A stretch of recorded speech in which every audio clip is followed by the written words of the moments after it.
Hey guys, welcome to True Story Sunday. Today I'm going to tell you about one of my old Army buddies. And when I say old, I mean he was old. We called him Tango 2. I'm not really sure why, it's just always what we called him. But he was a lifer, he was one of the oldest guys in my unit. And he stayed in the same tent as I did when Mitch and I were deployed to Nicaragua. We all were kind of from the same unit.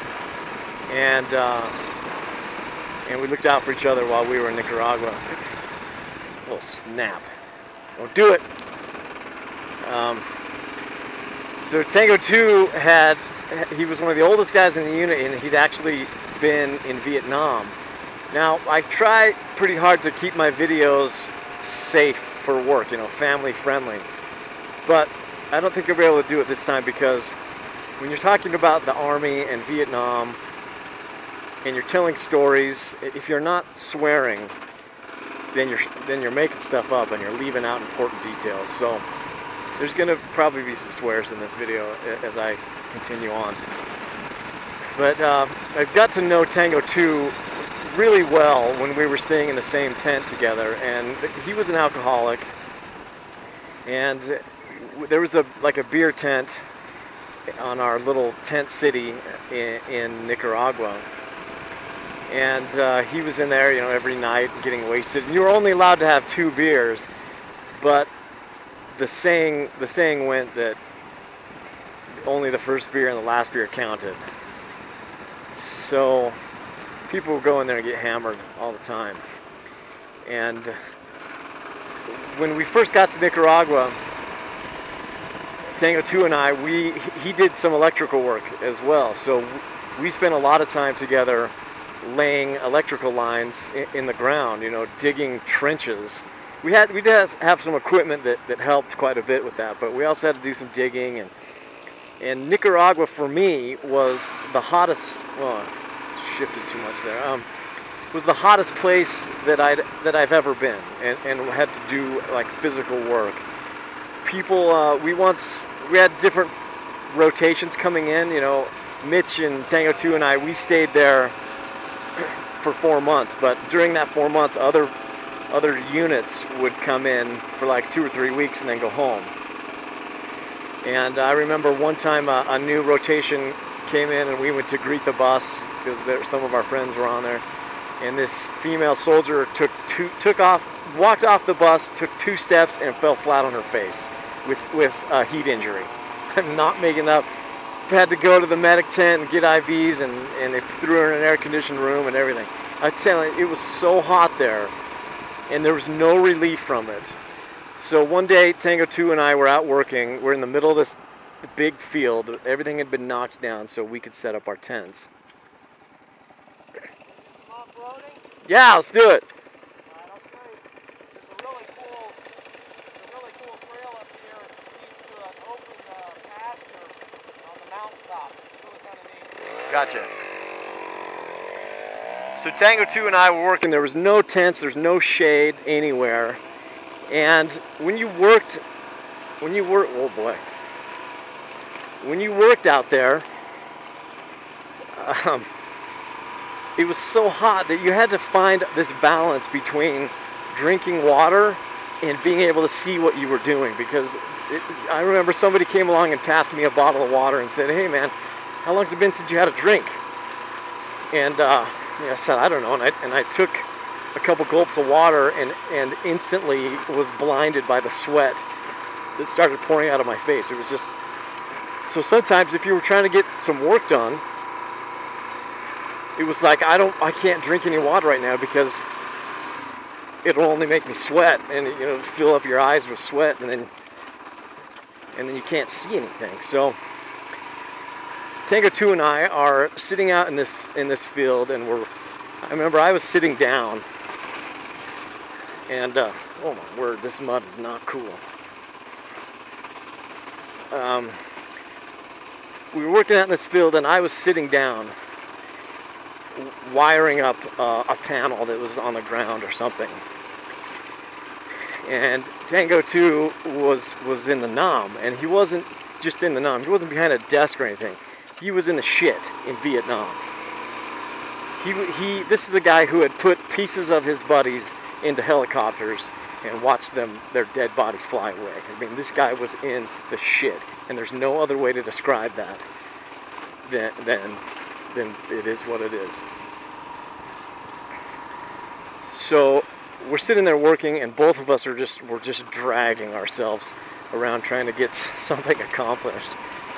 And he goes, "Hey, Graspy." He used to talk like, even when he wasn't drunk, he would talk like he was always drunk anyways. And he called me Graspy. He said, "Hey, Graspy, want to know how we used to..." Time out. Ruining my punch line. So he says, "Hey, Graspy, want to know how we used to cool off in the Nam?" And I said, "Yeah, sure." And I turned around, and his penis and his balls were right in my face, because he had lifted up his shirt and he had pulled down his pants and underwear to his ankles, and he was holding his arms up in the air. He was holding his arms up in the air and just letting the breeze hit him. And I said, "Well, no kidding?" He goes, "Yep. This is what we do." I mean, this was like survival technique because it was so hot out there and no one else was around. We didn't have water. And I was like, "Alrighty." So I stood up next to him. I pulled up my shirt and I dropped my pants and my underwear. And the two of us stood in a field in Nicaragua with our twig and berries, catching the breeze, and it feels amazing. If you're ever about to have heat stroke, go ahead and drop your pants and lift up your shirt and swing your wedding tackle around, and you gotta let it cool off. Tango 2, he had all these, just because he'd been in the army so long and been through so much in Vietnam, he had all these sayings. He taught us all these new words, like he called everybody lifer. He used to call everybody lifers because in Vietnam there were draftees, and then there were regular army guys who had joined because that's what they wanted to do with their lives, and they couldn't really survive in the outside world. They had to have the army there to tell them what to do and how to act and what to dress and all that stuff. So we called everybody that we didn't like lifers, but at the same time we also called each other lifers sometimes too. It wasn't always an insult, but it often was. And so Tango 2, he taught us about lifers, and he taught us about cheese sticks, because it was so hot and we would sweat so much there. And I was like, "Danny, what is a cheese stick?" And he goes, "Well, back in the Nam, the only time when they were marching around looking for Charlie out in the jungle, the only time that you could clean yourself was when you were lucky enough to come across a river. It's the only time you could wash yourself off. And it's so hot and humid there, you're carrying all your stuff through the jungle, it would look like you started to grow cheese around your dick." And so I was like, "Hey, you bunch of cheese dicks, keep marching." Yeah, that's the sort of the slang term that came from that. So we called each other cheese dicks, and Tango 2 is the most grizzled person I've ever met. He was just this incredibly hard-working guy who chain smoked, and was an alcoholic, but he would go and drink all night and go to sleep late and then come to work the next day and work harder than I ever could. I mean, I was like, "Danny, I can't. I have to take a break, please. I can't." Okay, his name's Danny, but we call him Tango 2 a lot. "Danny, I can't keep going. I've got to go and find some shade and drink some water." And he's like, "Oh, shut the up, cheese dick. Get over here and pull this wire." And he's just a hardened, grizzled man. And it was one of the best experiences I ever had in the Army, was being able to get to know him and work with him in Nicaragua. So once in a while in Nicaragua, they would give us passes, and we could go for the weekend and stay in a hotel and get off the base and relax a little bit. But we'd have to carry a radio with us, and usually the highest ranking guy would carry that radio. Mitch and I were just specialists, and Tango 2 was a sergeant, and he should have been a higher ranking sergeant, but because of his alcoholism, he had made some mistakes and got busted down, I think. I think he actually punched out an officer back in the NOM, and that really messed up his career. But we were off base once, and Mitch and I were just out having a good time, and Tango 2 was at the bar because it was 11 a.m. and he had to get drunk, and he had the radio with him. We should have, had we been thinking straight, we would have taken the radio away from him. So he's at the bar and he's drunk, and he hears these officers, man, if you've been in the Army, it's so weird how it's like they go to officer training school and they teach them to be stupid, because I don't know how they function. I mean, they just seem so clueless about so many things. And so these two officers were on the radio, and they were all confused, and they were trying to figure out, we got all this cement, what do we do with it, and where does it go? And Tango 2 picks up the radio, and he just goes off on him, you guys are such dumbasses, and what are you getting me into here? So Tango 2 was drunk, and he picks up the radio, and he just ripped into these two officers about where they could go and shove or whatever. I don't know what he said, but he got in big trouble, and as punishment for that, they banned him from the beer tent. Well, the guy is legitimately an alcoholic, and he needed. I mean, he would have gone into detox shakes without it, I think. So, even though he was no longer able to go in there, and I didn't drink, I would go in there and buy a couple beers, and you were only allowed to drink the beer in the beer tent. You had to buy it and drink it there. But I would go in there and buy a couple beers and then smuggle them out. And Mitch would do the same thing. We would, sometimes they would enforce that 2 beer limit. And if they did that, Mitch would go buy 2 and I'd go buy 2, and we'd sneak them out and give them to Danny. Give them to Tango 2, just because he needed it, and he was the hardest working guy on the base. So go ahead. So yeah, we would hook a brother up. He was our homeboy. There was another really old guy in on that camp. We called him Old Man River, and I think he and Tango 2 were about the same age, and they both smoked like chain smokers. And once in a while, Old Man River would come into our tent and start smoking a cigarette. And I don't smoke, and the only person that smoked in our tent was Tango 2.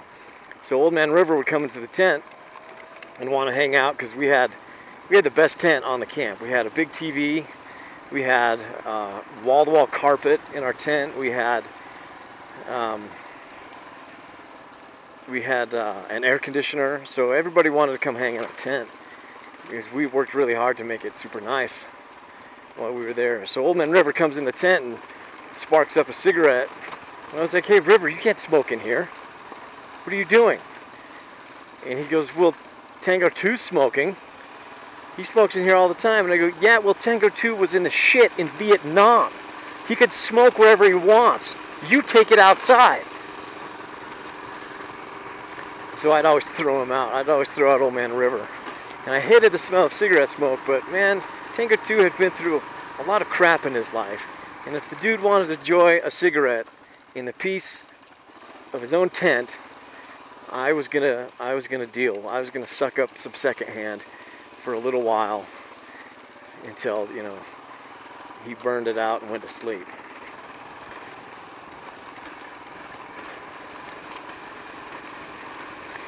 There was one night, when we were first setting up our camp. Once everything got set up, we were able to hook up our air conditioner, and we had it pretty good. But there was several weeks where there was no relief, there was no shade, there was nothing cold to drink. It was just always hot. And where we were working on the base, there was no showers at first. So we would have to go over to, we were staying on a Nicaraguan army base, building our base on an old artillery range. And so to shower, we would have to go over to the Nicaraguan side. We'd jump in the truck and go over to the Nicaraguan side. And one of the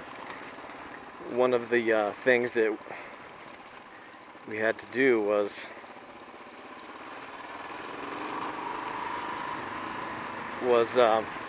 the Nicaraguan base commander said, okay, the Americans can stay here, but they have to water my trees. So for the first little while, we would have to stop what we were doing and go and water this base commander's trees, these little saplings that he had planted around the base. And we hated doing it because we were working our guts out all day long. You know, we wanted to relax when we were done. And one day, Mitch and Tango 2 and I were in the cab of this truck, you know, 3 across on the bench seat, and we're just almost dead, you know, or you can't even keep your mouth closed. It's just you're dragging yourself along, and we're driving down the road, and Danny swings off the road and just takes out a whole line of this guy's trees, this base commander's trees. He swings off the road. He's like, "F your trees." Sounds like Rambo, you know. And runs over a bunch of these trees, and Mitch and I were laughing hysterically. That was a glorious day. The guy was someone whose life was completely destroyed pretty much by the army. And he made fun of a lot of people because, you know, because they were lifers or whatever, but really he was a lifer because the army had taken everything from him. And then it was all he had. You know, he'd been through several divorces and didn't talk to his kids a whole lot. And it was all because of the horrible things that he'd done, you know, while in Vietnam. The dude used to. He told us that he when they would go down. He told us that when they would go out on patrol, he used to roll up the legs of his pants, like up above his knee. That way when he was that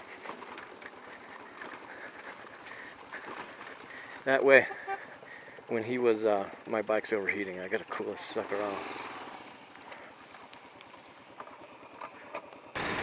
So old Tango 2, he's one of the grisliest, hardest working guys I've ever had the pleasure of meeting and working with.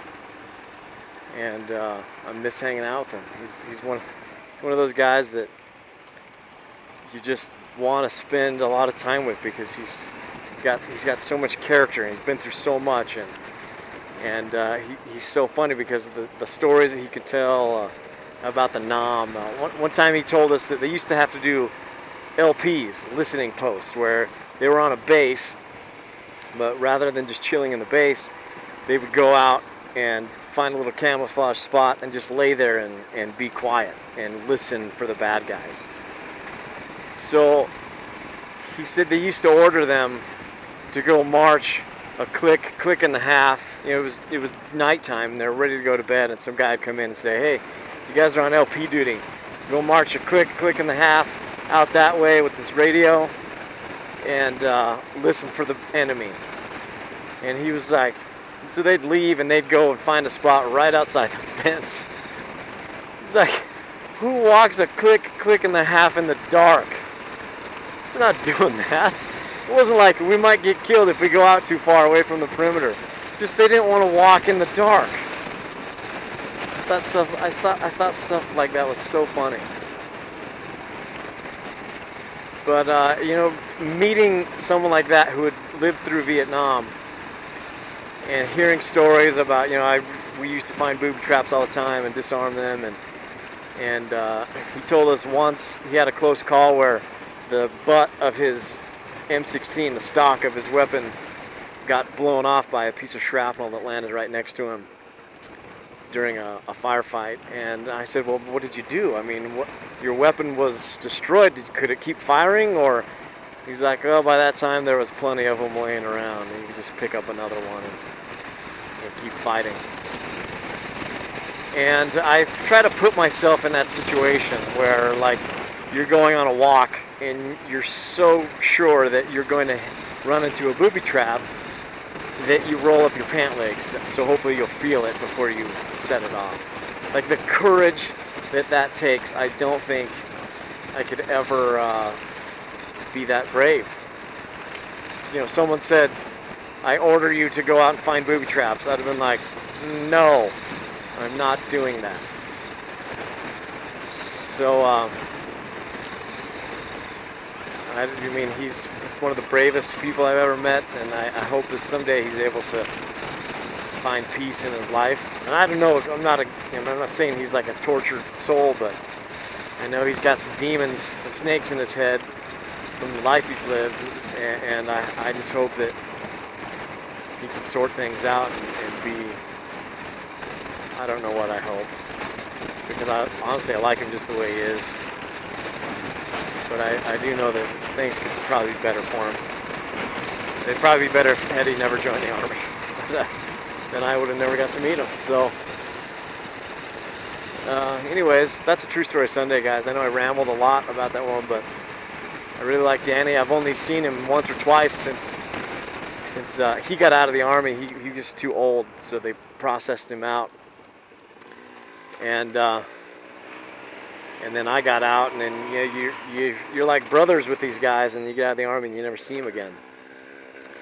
And that's a bummer, because you're so tight. But that's my True Story Sunday about my good friend Tango 2. Ride safe, travel far, do it soon.